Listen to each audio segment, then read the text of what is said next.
Good evening. Welcome to the Standing Committee on Social Development. We're here to deal with Bill 45 and Bill 48. Before we start, Ms. Green, will you open with a prayer, please?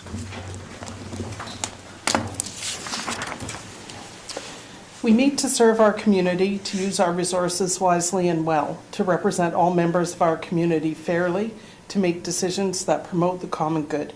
We recognize our responsibility to the past and the future, and the rights and needs of both individuals and community. As trusted servants, we seek blessings on our deliberations and on our efforts here today. May we act wisely and well. Amen. Thank you, Ms. Green. Review and adoption of the agenda, the two items. Can I have mover, Mr. Blake? All in favor? Any declaration of conflict of interest? Seeing none. Welcome to our meeting on the Standing Committee of Social Development. Before we go, I'll get my colleagues to introduce themselves, starting on my left. Good evening, Frederick Blake, MLA for Mackenzie Delta. Welcome. Thank you for coming, Julie Green, Yellowknife Centre. Good evening, Michael Nadley, MLA for Detchell. Kevin O'Reilly, Frame Lake. Thank you. On my left is Allison Anderson. She's our committee advisor. On my right is Jennifer Frankie Smith, committee clerk, and beside her is Cynthia James, she's our clerk in training. My name is Shane Thompson. I'm from the Henday. Today, the Standing Committee on Social Development is holding a public hearing on Bill 45, Corrections Act, and Bill 48, Post-Secondary Act. The Standing Committee on Social Development is a committee of the regular members of the Legislative Assembly. The bills we are reviewing today were introduced by the Minister, given first and second reading in the Legislative Assembly, then referred to the Standing Committee for review. Legislation is typically brought forward by Cabinet and is reviewed by the Standing Committee. The members of this committee are responsible for holding the government to account, and one of the ways we do this is by making sure that proposed laws are supported by the people of the Northwest Territories. It is our responsibility to consult with residents on what they like and don't like about the bills. We would like to hear your views and comments, which will be used by the committee to identify any changes we would like to see made to the draft legislation, and which we will then report back to our colleagues in the Assembly. The Standing Committee has already held meetings in Fort Smith, Hay River, Fort Providence, Nuvik, and Tuck, and Betcha Co. This is our final hearing tonight in Yellowknife. We then will report back to the Legislative Assembly on proposed legislation during the upcoming August sitting of the Legislative Assembly. I wish to briefly describe the intent of these bills. Bill 45, Corrections Act, repeals and replaces existing act. The new act focuses more on rehabilitation and community integration of offenders. Operational improvements are made in security, monitoring, case management, programming, and staff training. Bill 48, Post-Secondary Education, allows the post-secondary education institutions to operate within the Northwest Territories. The Minister must consent to the establishment or operation of a university or college. An act of the Legislative Assembly is also required. The Minister must authorize the granting of a degree or the offering of any degree programs, and post-secondary institutions must have ministerial approval for tuition fees, must regularly evaluate programs, and must submit annual operating capital budgets. There are copies of the bill on the side table and plain language summaries as well. Please help yourself. If you would like to share your views with us today, please let the clerk know. Then they'll make sure you get on the list. We've also accept written submissions by postal mail or email until June 28, 2019 at 5 p.m.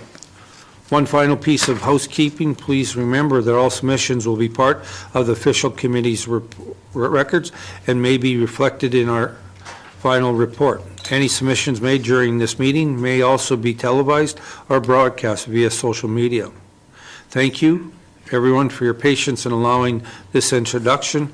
With members' agreement, we can now open the floor to comments from the public. Do members agree? Thank you. We will start with Mayor Rebecca Alty and Ms. Kellett, Sheila Kellett, Bassett Kellett. Okay. Are you guys going to tag team, or is it just? I'll speak in Q&A will be between us. Okay. If there's questions. Okay, thank you. Mayor Alty?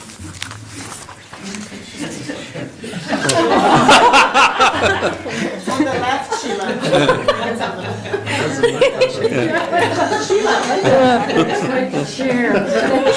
I was like, just clear the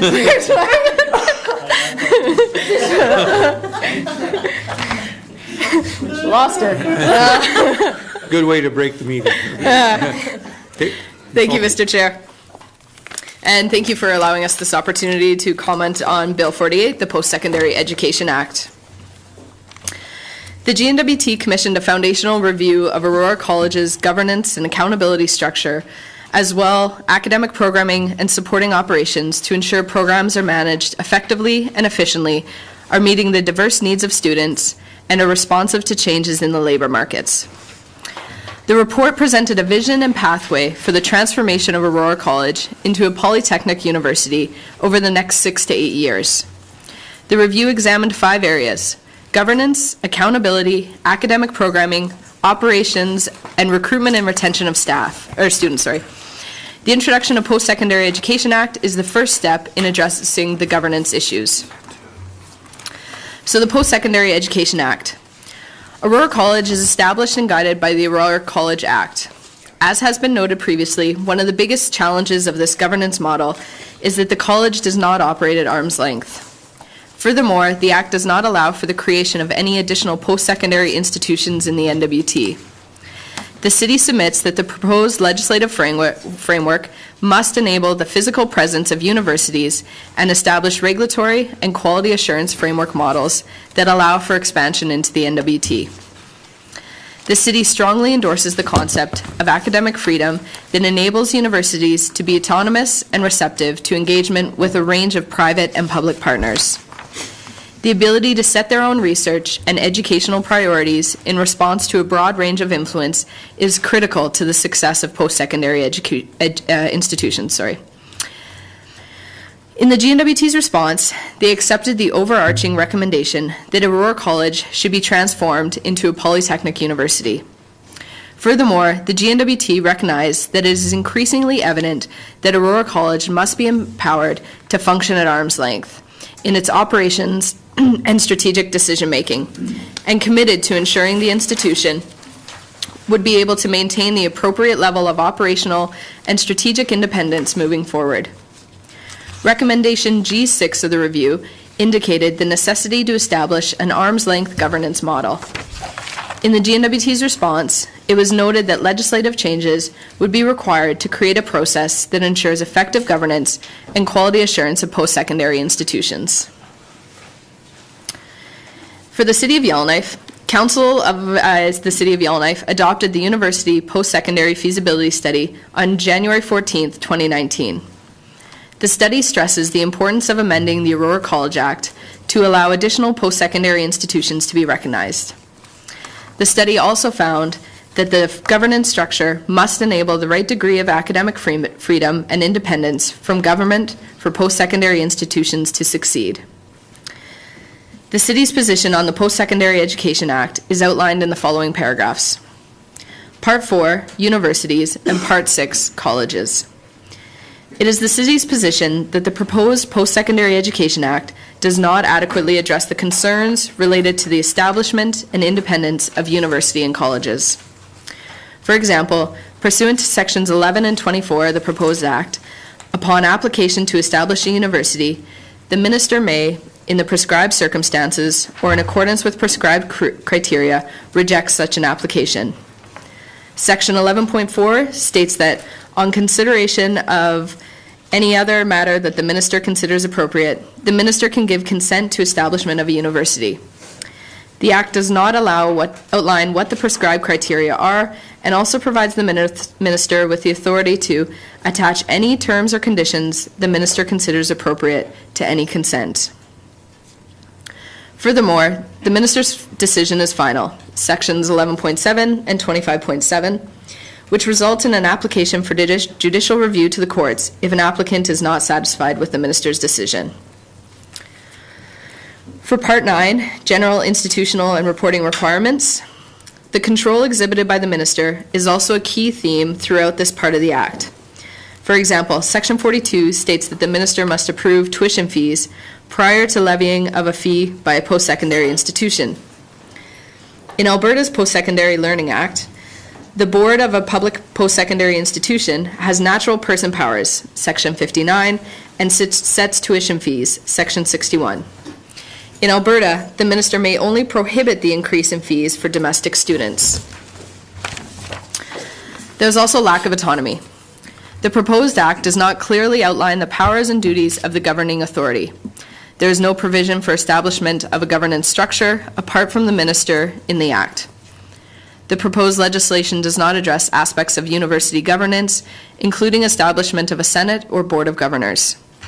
Furthermore, the act does not address officer requirements such as registrar, dean, or membership of the board. Conclusion and next steps. The City believes that the Post-Secondary Education Act is an important first step in changing the post-secondary landscape in the Northwest Territories. However, the Act does not go far enough in creating a truly arm's-length system that is required for successful post-secondary institutions to flourish. It is imperative that an accountable system is created to ensure that post-secondary providers in the Northwest Territories are effectively governed, financially sustainable, and fiscally responsible. Importantly, a polytechnic also needs academic independence and sound governance to succeed and compete at the university level. Thank you again for the opportunity to comment on Bill 48, Mr. Chair. Thank you, Mayor Alty.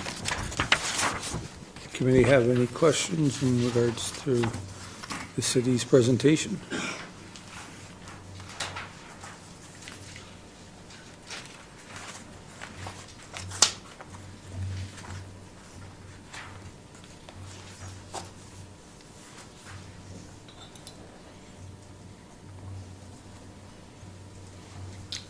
No, no questions? No questions?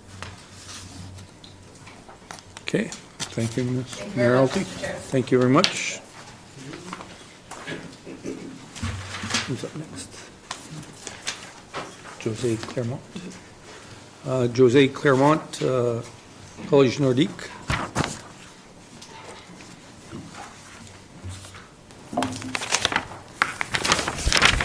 Chair Claremont. Thompson, members of committee, and Mayor Rebecca Alty, and members of the Francophone community. I want to start by thanking you for the opportunity to present this evening during your deliberations on the post-secondary education bill currently before the legislature. While we look to the future of post-secondary education in our territory, I would be remiss if I didn't take a moment to reflect on the past year. In fact, it is almost a full year since we came to speak with you about the Collège Nordique, the positive experiences we provide our students, and the place we envisioned for ourselves within a renewed post-secondary education system made by and for us right here in the North. At that time, we were encouraged by your sincere desire to take action, and we were pleased to receive such thoughtful and engaging questions. Since then, more partners and allies have come through our doors than ever before to visit with us, to build a mutual understanding of our priorities and how we collectively want to build a better system for learners here at home. There have been several stories about our journey in the national French language media at a time when many provinces are dealing with what they call a linguistic crisis. Ours were instead stories of hope, of opportunity, and of curiosity. People were talking about the linguistic and cultural diversity here in the Northwest Territories and the very real commitment by our government and by our communities to work together to build something that was representative of our people and of their aspirations. Despite the ups and downs that are to be expected during a transformation, we were very encouraged by the momentum and the buzz in our communities about post-secondary education.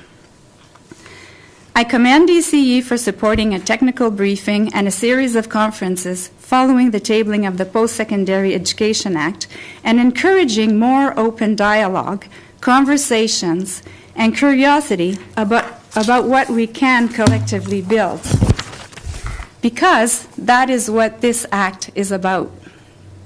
In our view, this is its spirit, building a system that will work for us, for our young people, and for our older people, for everyone who wants to learn, to improve their outcomes, to get that first job, or for people who want to learn a language or a culture for the simple joy of better relating to one another.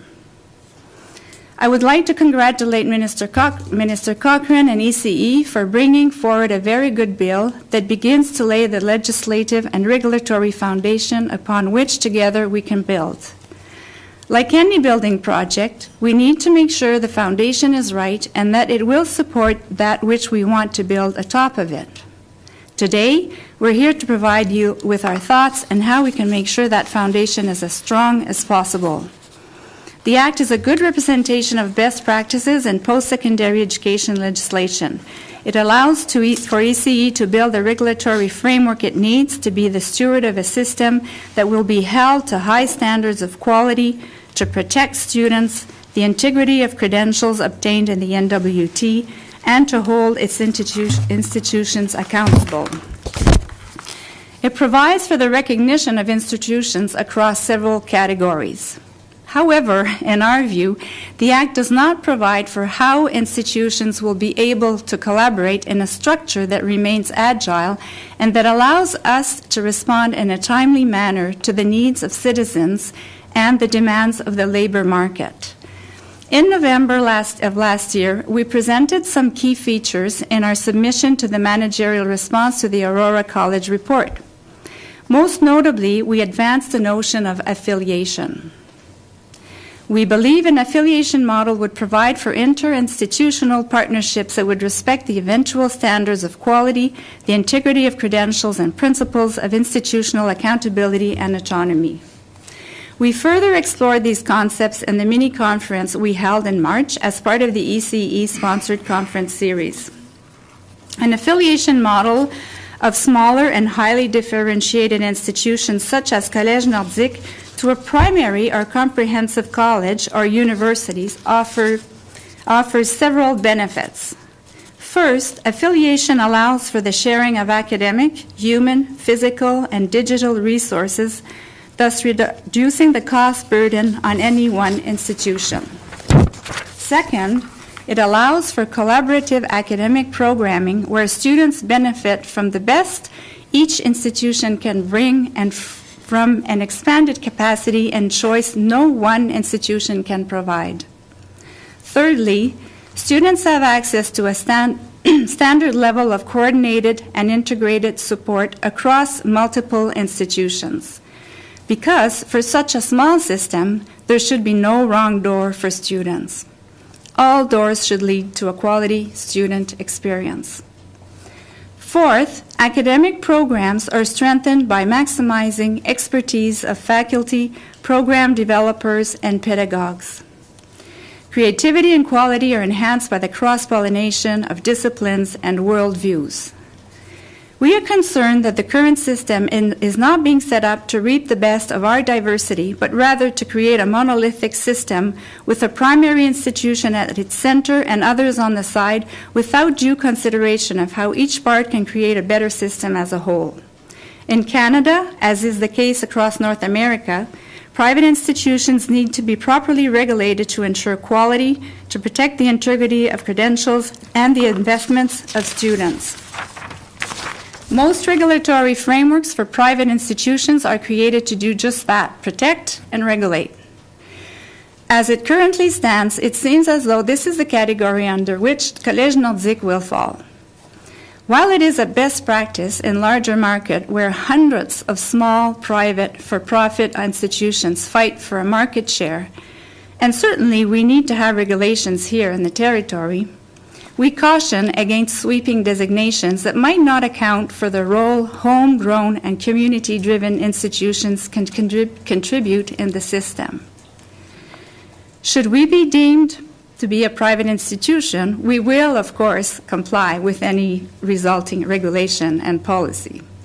However, we are of the opinion that we should be encouraged through systems to formally partner with the public entity for both aspirational and practical reasons, some of which I have already noted. It is true that perhaps the public entity and us could on our own decide to create a partnership. However, the Act currently does not provide for Aurora College, for example, to recognize credentials from our institution, which would provide for a seamless program and student experience. Mutual recognition of credentials, the sharing of resources, and cross-pollination of expertise amongst institutions is a hallmark of the success of the unique English and French college collaboration in Prince Edward Island. There, the English and French colleges have evolved into a mutually beneficial relationship that has opened new markets for international students, reduced their dependence on partnerships outside the province, strengthened quality, and created a unique and marketable student experience. In a written submission, which we will table in the coming weeks, we will further explore the PEI model and set out the legislative, regulatory, and policy levers we think are optimal to build a system that works for us here in the NWT. We will need to be mindful as we build, mindful of the terms we use, mindful of the unintended barriers we might create, and mindful of types of programs and experiences our students want so that they can stay here and study at home, be better prepared if they choose to leave, and more welcoming and captivating for those students who want to come from afar to study here. Imagine a value proposition where international students choose Canada as a post-secondary education destination because they get to study under the Northern Lights and be exposed to a diversity of languages and cultures that are uniquely ours. It may be for a whole program. It may be for the first year of a credential before moving on. We need the institutional latitude and the ministry's support to develop such programs, attract investments, and attract students. We need a framework under which our programs and course credits will be recognized and transferable. On that point, I'm very pleased that the Act mentioned credit transferability as a clear objective, because student mobility, student choice, and the quality of the student experience should be at the center of our collective actions over the coming months as we continue to build. We want to thank you again for taking the time to listen to us this evening. We offer you a passionate plea for continued collaboration, and I'm sure that you're starting to expect that from us. But we hope you also expect practical solutions and ideas. Far from having all the answers, we want to continue to be part of the dialogue. We would like, and I personally would like to assure you that we currently enjoy a high level of engagement, responsiveness, and collaboration from ECE senior officials, Aurora College, the City of Yellowknife, the Francophone community, and other stakeholders. I want to acknowledge and express our gratitude to them on behalf of our college community. Let us build our foundation around the cornerstones of collaboration, creativity, quality, and accountability. We continue to be your partner, and we look forward to build with you a truly connected post-secondary education system for the benefit of our territory, our people, and those who choose to come and stay with us. Thank you, Merci Cho. Thank you, Ms. Claremont. Any questions? Mr. O'Reilly. Merci beaucoup.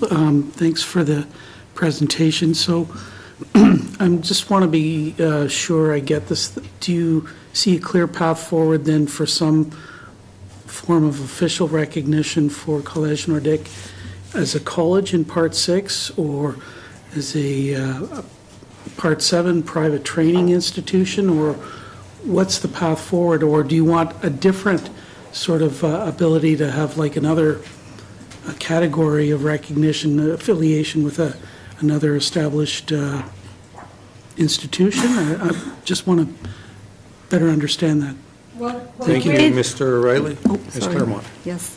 The way we understand the act at the moment, there's nothing in regards with an affiliation model. So it might come later with the regulations, I don't know, but the message that I'm sending across that it has to be looked upon if we want to work collaboratively with other post-education organizations. Thank you, Ms. Claremont. Mr. O'Reilly. Thanks for that. Are you affiliated now with any other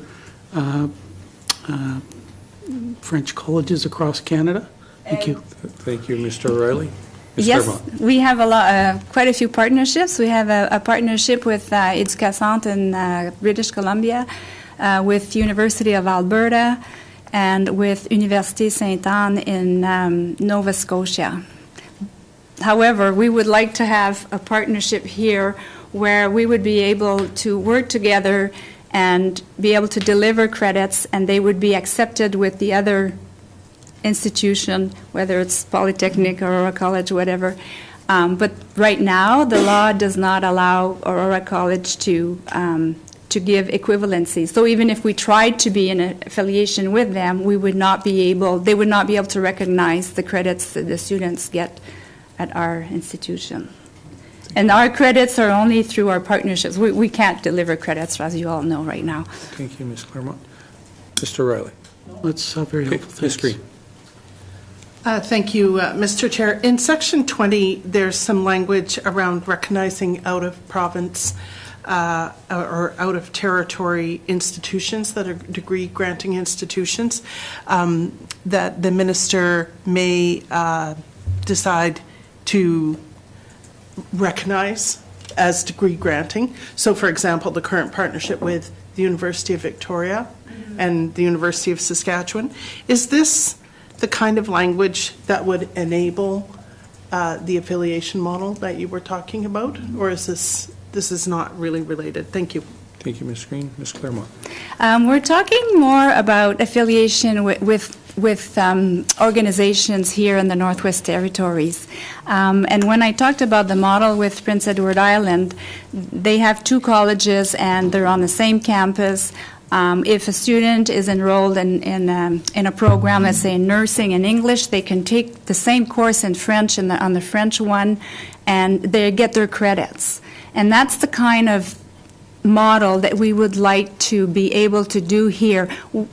Collège Nordique, it's too small here so that we would offer full programs, but we could offer some of the courses that are in existing programs in French, for example, or in new programs. And so we just want to make sure that the bill would allow this kind of things. Thank you, Ms. Claremont. Ms. Green? No, I don't think I have any further questions on that. I understand what Ms. Claremont is asking for, and thank you for your presentation. Thank you, Ms. Green. Any other questions, Ms. Claremont? Before you go, can we get a copy of your presentation so we can add it for part of our report? Yes, do you prefer that I email it, or this one has a bit of handwriting on it? Okay, Ms. Frankie Smith will get the email from you. Perfect. Get it to you. Okay, thank you very much, Thank Ms. you. Claremont. Next is Kelsey Whitson. Hi.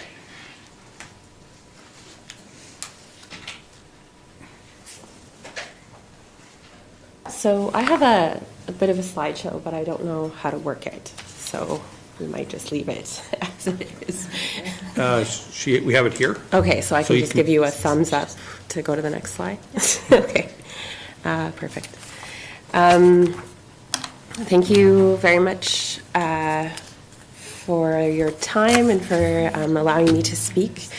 My name is Kelsey Wrightson, and I work at the Chinta Center for Research and Learning. So I'm really happy to be here to share a little bit about Chinta, how we see ourselves fitting within the bill, and how we understand how this bill will affect the future of post-secondary education for Chinta and for Indigenous students in the North. So since 2009, Chinta Center for Research and Learning has been delivering on-the-land post-secondary programming in the NWT.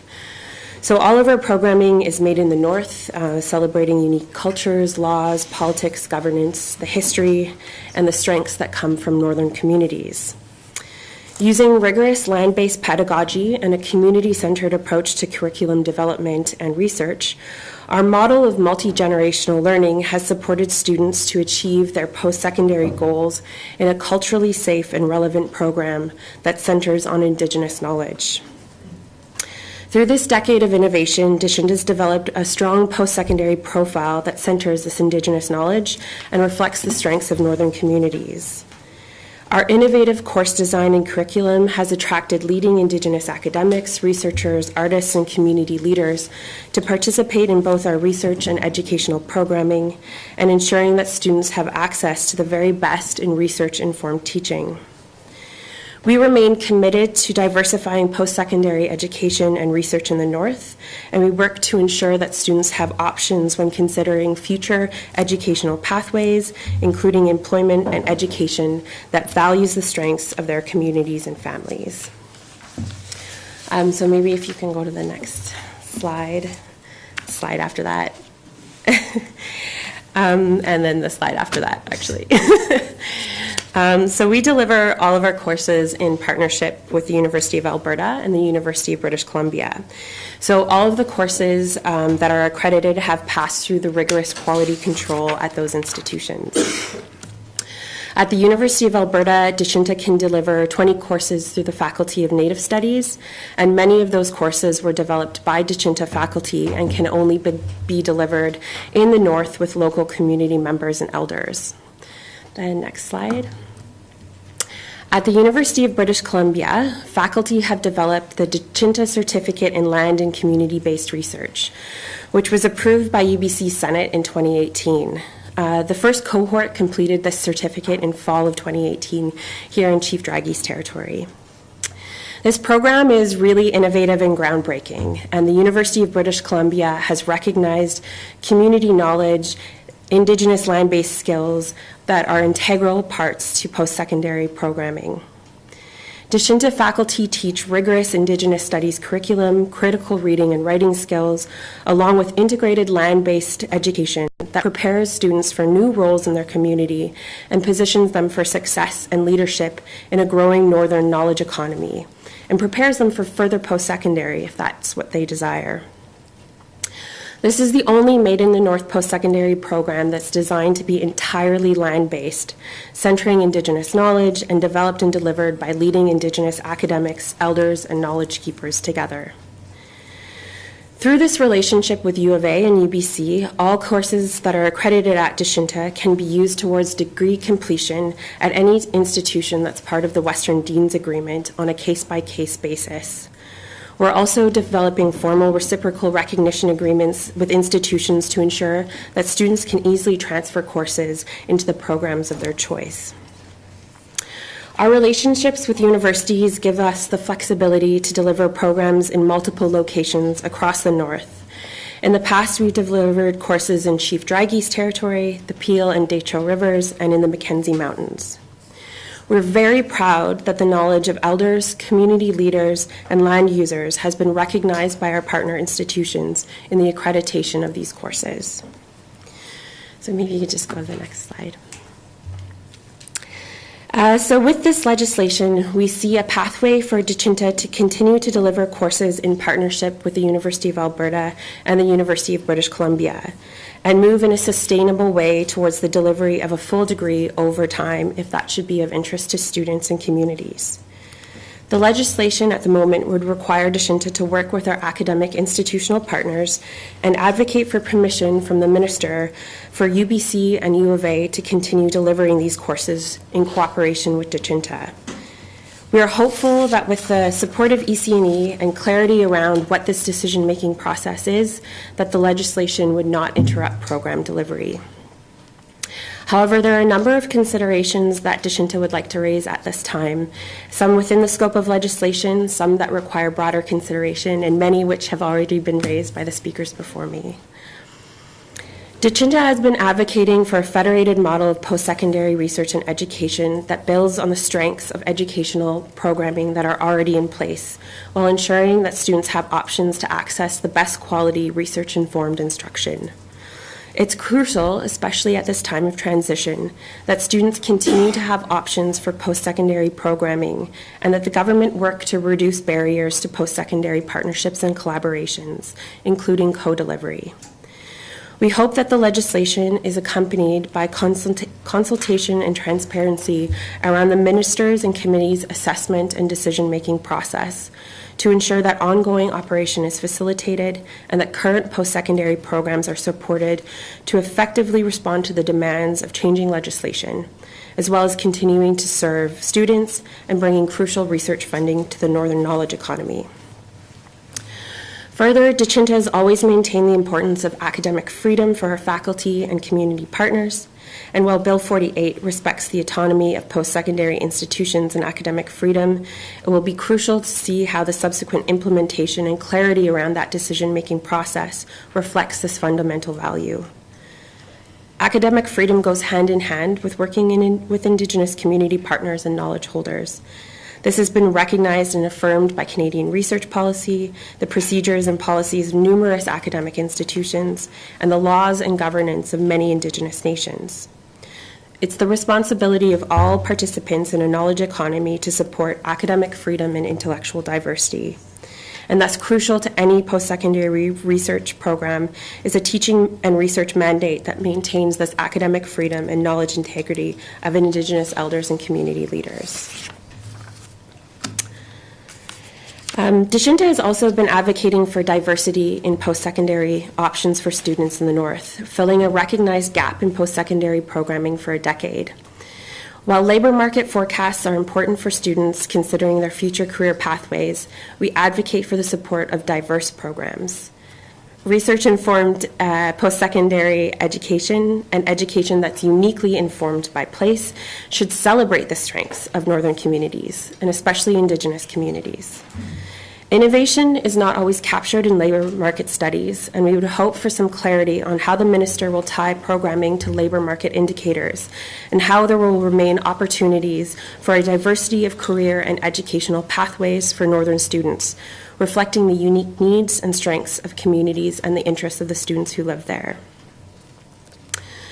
While this legislation leaves Indigenous post-secondary institutions undefined, we believe it's crucial to ensure that Indigenous nations and communities are supported to determine their educational priorities and control their own pathways. We hope that this government will ensure that Indigenous governments are not only consulted, but significantly engaged and supported to determine the future of education for students in their homes and communities. Deshinta advocates for Northern post-secondary legislation that includes a place for publicly funded Indigenous post-secondary programming that will include support for Indigenous-led institutions to develop and deliver their own programs while maintaining the intellectual freedom of academic faculty, elders, and knowledge keepers. In conclusion, this legislation reflects options and opportunities for Northern educational institutions to develop and continue to deliver innovative programming that builds on the unique strengths of the North. We hope that post-secondary legislation and the subsequent implementation will reflect the importance of academic freedom, innovation, diversity, research-informed teaching, and support Indigenous leadership in post-secondary design. However, it is important to pair legislation with political will and long-term commitment to supporting these programs to ensure the North is a place for long-term investment and growth of a knowledge economy that centers Indigenous-led research and education options for students. Northern communities have long been a place of innovation, setting precedents in Indigenous law, celebrating language and culture, and exemplifying what political community and co-governance can look like.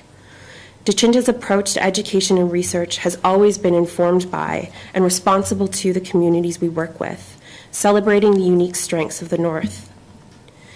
Looking to the TRC's calls to action, the UN Declaration on the Rights of Indigenous People, listening to the voices of students who call for opportunities to learn in their communities, on their land, from their elders, and listening to elders and community leaders who are strongly advocating for opportunities to share their knowledge in multi-generational learning environments, it's clear that there are unique strengths in post-secondary education that can be supported in the North. This legislation offers opportunities for post-secondary development, but requires strong support for an innovative post-secondary landscape that can reflect the diversity and strengths of Northern communities, while bringing valuable research investment into Northern knowledge economy. Dichinta looks forward to continuing to work to support the self-determination of students by diversifying the post-secondary options available to them, centering Indigenous and land-based knowledge, and working together for a made-in-the-North knowledge economy that will only be realized through shared political will and brave decision-making. Masicho. Thank you, Mr. Wrightson. Any questions, Ms. Green?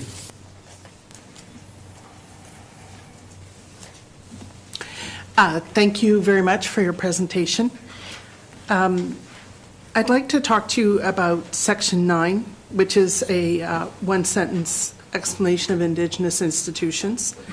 And my first question for you is whether Dichinta participated in the initial engagement exercise that resulted in the development of this bill. Thank you, Ms. Green. Ms. Wrightson. Yeah, we have been engaging in conversations with EC&E, especially more intensively over the last year, but we weren't engaged in the definition or lack of definition around what an Indigenous institution is. Thank you, Ms. Wrightson. Ms. Green. Thank you. So are you satisfied with Section 9 as it exists now? Thank you, Ms. Green. Ms. Wrightson. I think Section 9 is a placeholder, and it requires considerable more consultation and engagement with Indigenous communities, leadership, and governments, and students. At the moment, it seems to be a spot for further engagement, but that clearly hasn't been reflected in the full development of this piece of legislation. Thank you, Ms. Green. Ms. Green. Thank you. We heard elsewhere that people felt that that this section should contain a set of principles and an aspirational statement, if nothing else, about Indigenous institutions. The primary reason being that it would then put the Indigenous institutions on par with the other kinds of institutions that are described here. And secondly, this would happen publicly. If it's left to regulation making, it happens privately and with no oversight. So do you have any views on those issues with Section 9? Thank you, Ms. Green. Ms. Wrightson. I think if that's something that you've heard from Indigenous communities and Indigenous leaders, I certainly think that that's something that needs to be taken quite seriously. So I would absolutely be in support. Anybody else? Any other questions? Ms. Green? I just want to ask one more. If you feel strongly about this, can I ask you to send us a written submission on what those aspirational statements and principles should look like? That would be very helpful to our consideration of this particular section. Thank you. Those are all my questions. Thank you, Ms. Green. Anybody else? Any other questions? Ms. Wrightson, can you give it to the clerk or email it to her? Okay. I'll email it to you along with thank you for your help with my presentation. Okay, thank you. Is there any other people wishing to speak on either Bill 45 or Bill 48? Could you state your name? Come to the...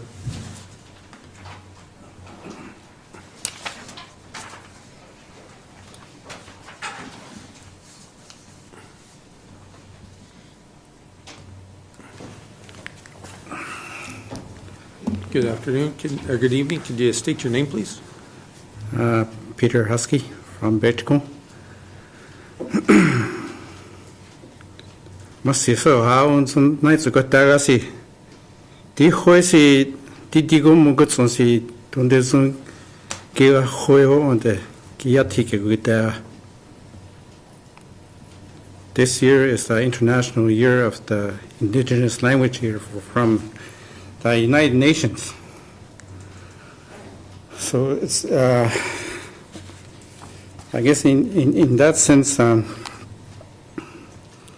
being the International Year of Indigenous Language, the United Nations observes in 2019 that aims to raise awareness of the consequence of the endangerment of indigenous language across the world.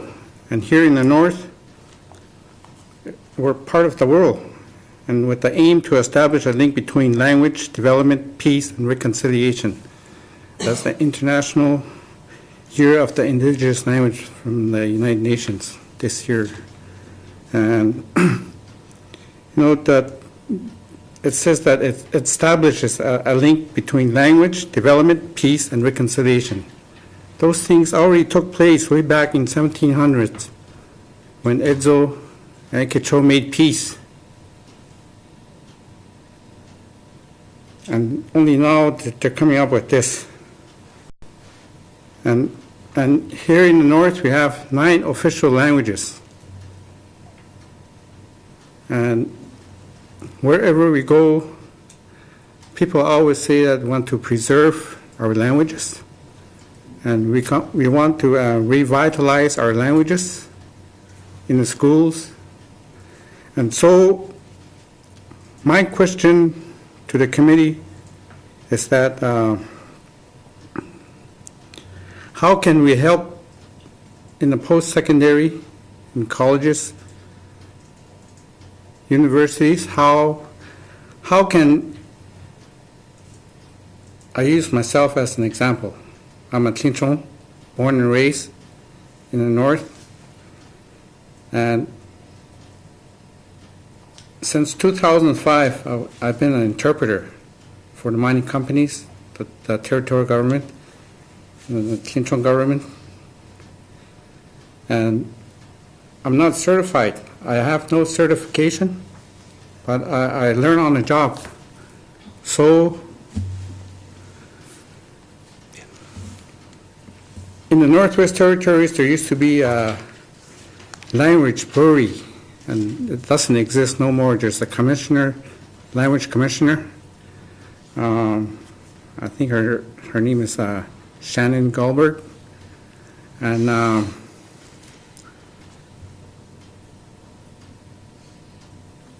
there's no way to be certified. Even though if you go to the Language Brewery of Canada, then they can certify English and French and other nationalities, like that diplomats that come in and want to do interpretation for them or transcription. So we, as a 9 official language in the Northwest Territories, in this day and age, where can we get our certification to say that we're qualified to be interpreters? And does it say that in Bill 48, the Post-Secondary Education Act? Is it included in there? And I'm just concerned, like, because you have 9 official languages, and you create an act, and we have no language brewery to give certifications to the next up-and-coming interpreters. And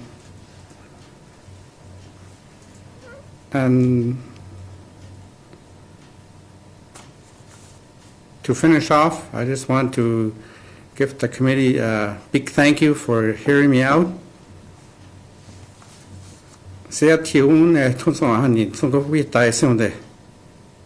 I really love my language. That's the reason why I'm saying this. I'm here. I don't want my language to extinct. So thank you for giving me the opportunity to hear me out. Merci, Joe. Thank you, Mr. Eskay. Any questions for Mr. Natalie? Masia Peter, Natsuguna Dekat, the Combacha Konaja Zinti, Darin Dinedethe, the Naheja Tini Dewutli Matara Adandira the legislation Kealaita, Naheja Tia Metathe Onwili, Gora Adandira, Tetatse Tiani De Goane Tian, Gora, Kashana standards Londi Tutsi Dinti Kat, Kanis in the Dete. I just wanted to acknowledge that. I think the suggestions and your concerns that you've expressed tonight, and also just to acknowledge that we did also have an opportunity to have the meeting in Betchako, and at that time too. And it's my belief that the bill that is before is Bill 48. At some point, and hopefully, our language would be incorporated in perhaps the curriculum. And maybe offer an opportunity for certification of translators. And one thing that I noticed that a lot of our elders that are very articulate, almost perhaps the Shakespeare's of our language, have passed, and there's no language keepers. And I really applaud what you've said, that you're really passionate and believing in your language. I would like to believe that there will be efforts by this government to ensure that languages are protected, and I think there's some positive movement that recently I think regions have been involved with conserving and protecting and enhancing the state of the languages. So I think some good things are happening, but perhaps we could do more. But largely to the draft legislation before us. I think it's my view that broadly in principle, I think we all aspire to see an institution that we could call a university or polytechnic university, whatever you want to call it at this point. But of course, in a positive sense that, we can make the existing institutions that we have, and to try to build upon their strengths, like Lishintai University and College Nordique and other institutions that we have that are currently succeeding to exist, and trying to enhance the education and quality of life of our people. So I think we're on a good path here, and it's going to take some finessing in terms of ensuring everyone's opinions are heard and concerns are measured, at the same time articulated in the report that we're going to work towards to, and that's my hope. But for the most part, I appreciate what you're saying about our languages, and I would like to see at some point at least an effort of certification of translators. I must see. Thank you, Mr. Hadley. Any other questions from Ms. Green? This maybe is more of a comment than a question, but right behind you is José Clermont. You heard her speak earlier about College Nordique. They teach Clito there too, and they have a model for teaching languages that may be applicable to other Aboriginal languages as well. So I see that this is an area where the affiliated approach she was talking about may be helpful to Indigenous language speakers and people who want to be more proficient in Indigenous language speakers.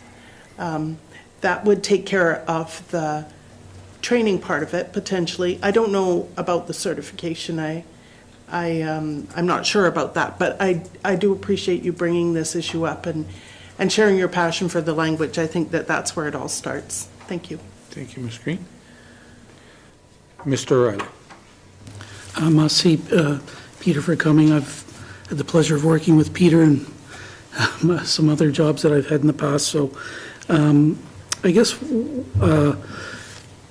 there is a University of Victoria Indigenous Language Revitalization Program, and they do offer certificates there, and they have actually, there's been some students I know from Fort Providence that went and got their certificate there. So I think, as I understand it, a lot of the work on Indigenous languages is based in each of the regions. So there's probably opportunities for folks in the Tlicho region to work with some folks from University of Victoria. And I know some of that work's already gone on, but we're also trying to design a polytechnic university for the Northwest Territories. And the idea is that we can't offer all the programs that a university down south would, a big one, but what are the areas that we can specialize in and that we know a lot about already here? Things like traditional knowledge, Indigenous languages and revitalization, cold weather testing, remediation of contaminated sites. Those are the areas that we actually know quite a bit about already. Maybe those are areas that the Polytechnic University here should specialize in. So I think there's some opportunities for people like yourself as that model starts to get developed to help influence the way that institution is organized and developed here for us in the Northwest Territories. So I encourage you to stay in touch with folks at EC&E as they roll that visioning exercise out and start to talk about what that Polytechnic University should be all about. So, but Masi, very much for coming this evening. Thanks, Mr. Chair. Thank you, Mr. O'Reilly. Mr. Husky. Yes, I appreciate your comments, Mr. Natalie and Green, yeah, and Kevin. And I heard the City of Yellowknife and College Nordique Dichenta speak to Bill 48. And I also got certified through University of Victoria and University of Alberta. I'll graduate this summer with a certificate in linguistics. But, you know, that doesn't qualify me to become an interpreter. I can read and write clean chong. If I write to you, you probably won't understand. So, but my point is, there's no certification for interpreters. You know, if you want to revitalize and preserve the language, we need to get certifications so we can maintain and reestablish our own language, which is all of the North. Everything has a name on this in the North. Whatever people say, doesn't matter how many English words are there, 171,700 and something English words. You know, we can still connect and appreciate the words and how we can describe what the meaning is. And those are the challenge we are faced with, because every day is a new day, and with a new day comes a new opportunity, and there's hope that we can still survive, and there's always obstacles, but when we work as united as one, then we can overcome any obstacles. So again, thank you to the committee for listening to me as you told.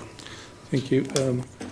Mr. Hussey, do you have anything written that we can share? I know you were at the one in Betcha Cove, but if you have, I saw you reading some notes. I just didn't know if you had anything written that you can share with us. No, it's just a rough handwritten. I don't know. If you give me the tapes, I can type it out for you. Okay, thank you. Thank you, Mr. Husky.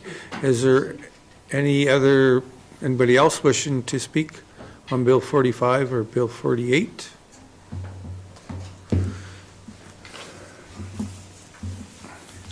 Okay, on behalf of the committee, I would like to thank everybody for joining us here today. As MLAs, it's a privilege to be here and to hear directly from you. When we make our report in the upcoming sitting of the Legislative Assembly, we will highlight the feedback we received during these meetings and from other public submissions. If you still have questions about the bills or want to make a written submission, please talk to the committee clerk. You can also visit our website at www.assembly.gov.nt.ca. I will now adjourn this public meeting portion of it. Thank you very much.